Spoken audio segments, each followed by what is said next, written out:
Olá, sou o pastor Carlos McCord, estou aqui em São José dos Campos, no Instituto Jesus Cristo.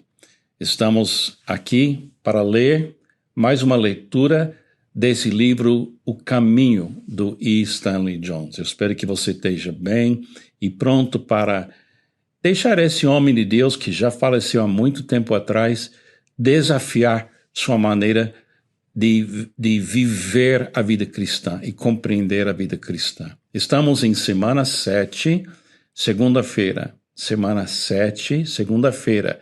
O título dessa leitura: A religião precisa de uma garantia cósmica. A religião precisa de uma garantia cósmica. Quer dizer, qualquer religião tem que ter uma abordagem que toca em todos os assuntos para ser útil.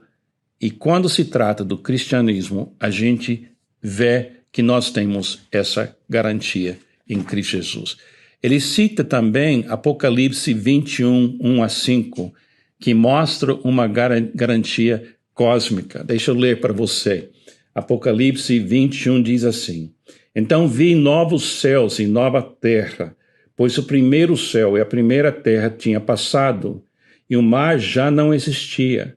Vi a cidade santa, a nova Jerusalém, que descia dos céus da parte de Deus, preparada como uma noiva, adornada para o seu marido.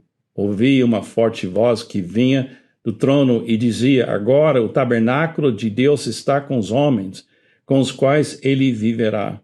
Eles serão os seus povos. O próprio Deus estará com eles e será o seu Deus. Ele enxugará dos seus olhos toda lágrima.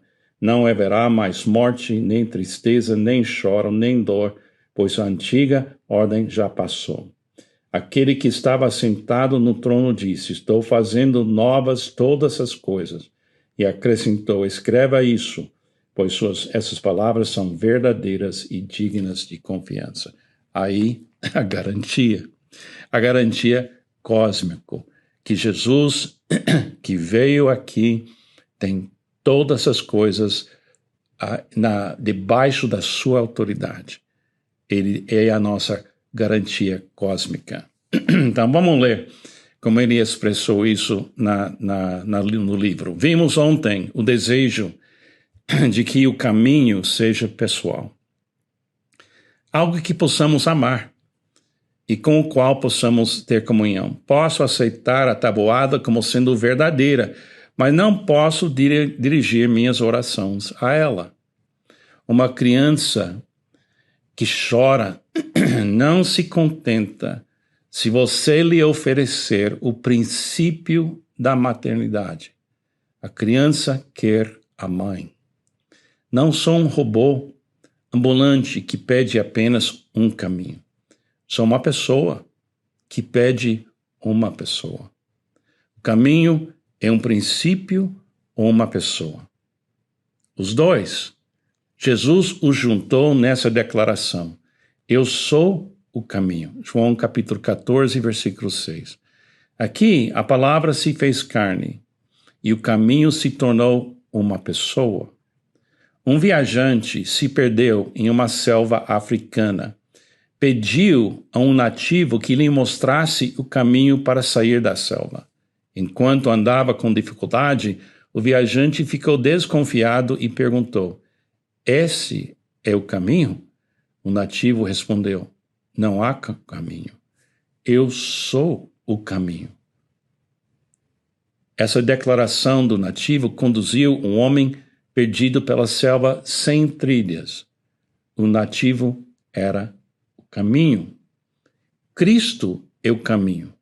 Ele disse: Sigam-me. Não significa apenas seguir um conjunto de princípios, um modo de vida, mas se render a Cristo, ter comunhão com Ele, descobrir seus caminhos. E isso se tornará o caminho, pois Ele é o caminho. Felizmente para nós, descobrimos que quando seguimos a Cristo, o caminho, ele não é um caminho através de uma selva sem trilhas. Ele é o caminho no meio de um universo que tem o caminho escrito em sua própria formação. Assim, Cristo não é uma imposição à vida, como o nativo, com sua inteligência. Era uma imposição a uma selva sem trilhas.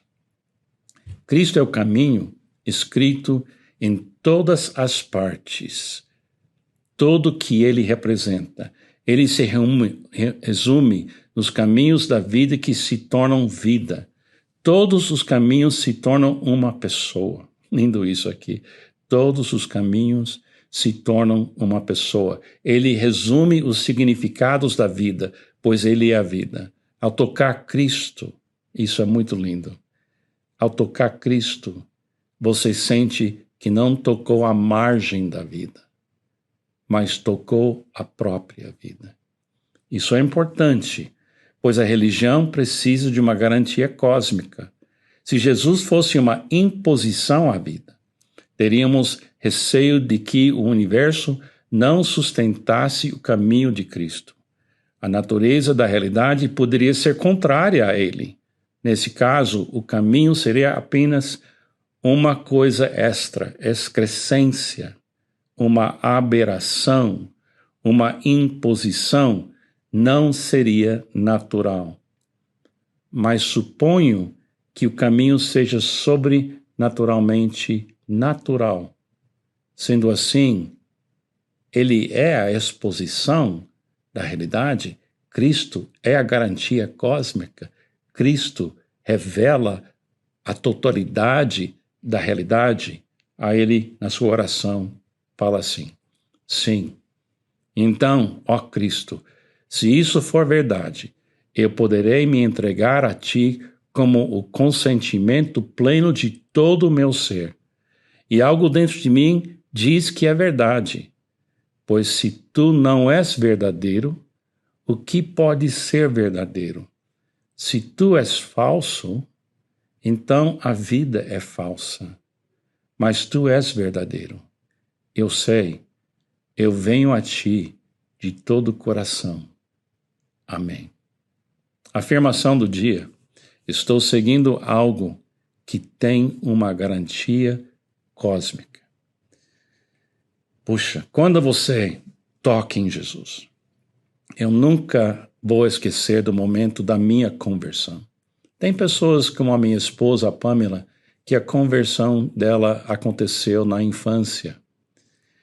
E ela não tinha que se arrepender de muitos pecados ou problemas. Mas ela começou a tocar nessa garantia cósmica que é Cristo. Ela vem seguindo ele até agora. No meu caso, eu me lembro quando eu tive o primeiro contato com Jesus, quando eu abri meu coração e ele entrou na minha vida. E naquele momento eu tive a experiência que eu estava na presença de uma garantia cósmica. Eu não sabia expressar, mas eu senti uma libertação, porque eu tinha 16 anos de idade. Eu tinha muita coisa errada na minha vida, mas de repente eu toquei, ou talvez melhor falar, a garantia tocou em mim, que é Jesus Cristo. Isso é muito interessante, porque nós não estamos oferecendo para o mundo, quando a gente prega Jesus, uma cura parcial, uma vida parcial ou impessoal. Estamos tocando na realidade de uma pessoa, mas essa pessoa é a fonte, a revelação da fonte da origem do universo, que é o Criador, o Pai, Filho e Espírito Santo. Isso é muito lindo. Medite nisso. Você tem uma garantia sobrenatural, cósmica. Toque em todo canto do universo e em todas as circunstâncias. E quando você toca em Jesus, lembre-se, Jesus é tudo e está em todos que acreditam nele. Que Deus te abençoe e tenha um ótimo dia.